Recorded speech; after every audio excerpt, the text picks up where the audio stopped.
Okay, so this person said, I'm sorry, but what exactly is your goal? You say you left the church, but you still talk about it like you want to fix it. You know, I imagine that for you it's easy to say you left the church, like something that happened so casually. You think it was easy for me to leave a community that I loved for 14 years? You think it was easy for me to stop seeing my friends on a weekly basis? Do you think it was easy for me to leave my church and not think about it? I'm not a random person that became a part of your church for a few months and then left. I'm not a person that became a part of your church and remained a bench warmer. I was baptized by your church, selected to be part of the board in 4 different churches. I attended and graduated from your religion's academic institution. I worked for 3 different churches. I was employed by the conference in order to launch a new church. I had multiple conversations with pastors, directors, administrators, and other associates. I was part of the system, and the system was working for me. After my schedule changed and I couldn't dedicate enough time to the project, I knew I could have remained and done minimal work for a decent salary. But it didn't feel right to work just a few hours each week and receive a $2,200 check at the end of the month. If none of this adds any meaning to my departure, then I'm going to assume that you prefer for people to be indifferent after leaving your church. Part of me wishes I could be indifferent, but it's difficult when you have been a part of a community for nearly half your life. It's difficult to be indifferent because it's easy to see the potential behind each church. Unfortunately, the people that can make a change in the system won't do it because the system is working for them. So, continue living in your church bubble and sending your biggest influence to the conference. Continue allowing these administrators and directors and associates to sit around in their well-ventilated rooms and having meetings that don't impact your community. Continue allowing these ministers to needlessly travel to different states in order to share a message that any pastor from that area can share. Continue allowing your conferences to invest resources in order to elevate the SDA religion over the gospel of Jesus. And you say I talk like I want to fix it?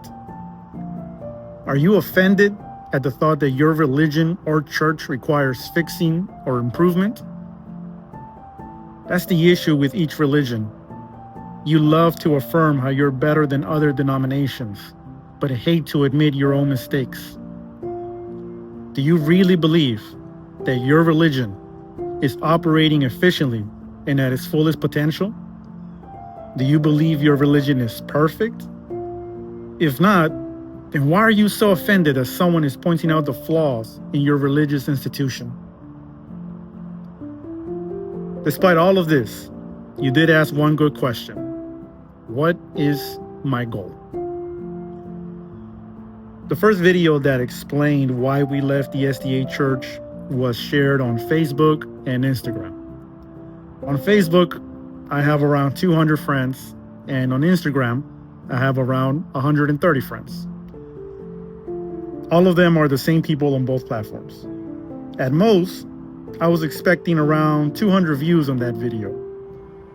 At the time of recording this, that video is currently at 700 plus views. Since then, I have shared 3 other videos, not including this one, and together the videos have accumulated 2,000 views. So I think it's safe to say there is some sort of interest and potential behind these videos. At the moment, I'm not sure who the audience is, since there are 25 subscribers and only an average of 5 comments per video. While I can't tell you what the exact goal is, I can tell you that the general concept of each video will be to present God as the loving Father I know He is. I'm done with living afraid of Him because of the excessive rules and regulations that churches try to establish in His name. If you're someone that believes in God, but you don't really communicate with him because you're afraid he may reject you, I'm here to tell you that you don't have to be afraid of him. I'm here to tell you that you have been introduced to the wrong God. And it doesn't take much to be reintroduced to the God of love that I know. Allow me to introduce you to him in the following manner. Around 17 months ago, my life completely changed. God gave us a wonderful little gift that we named Sophie. As a person, just when you thought that you couldn't love more, a miracle was born that unlocks new feelings. Such a surreal moment when you feel love evolving inside of you. It's a mixture of joy and concern, a mixture of excitement and anxiety, a mixture of triumph and stress. During the next few days, your brain is rewired. God has entrusted you to take care of one of his children. You want them to grow, but to remain your baby forever. And then in a few months, they begin to develop their personality. They begin to develop certain characteristics. Inherently, they learn how to misbehave, how to throw a tantrum, how to hit. They learn to say no and to throw away food. They learn to resist bedtime. And as a parent, you try to control your emotions. But we're only human. We try our best, but we still get upset. We still get annoyed. We still get stressed. They're your baby, but your patience is truly tested. And just when you feel like the stress will overwhelm you, your baby looks at you with those big eyes. They hug you and kiss you because they have also learned to love you. And in that moment, if your baby could talk, they would also say, "I love you." And as your heart melts, so will the memories of all the bad behavior. All the crying and the tantrums completely fade away because love overrides everything. And if we, as sinners, are capable of loving and forgiving, how much more can God love and forgive? Matthew chapter 7, verse 11 says, "If you then, though you are evil, know how to give good gifts to your children, how much more will your Father in heaven give good gifts to those who ask him?" And when they grow up, how many of us will want our children to come to us, even after they have made their biggest mistake? How many of us will want our children to ask for our help after doing something wrong? So how much more does God want a relationship with us, even after we just made our biggest mistake? How much more does God want us to pray to him, even after committing our biggest sin?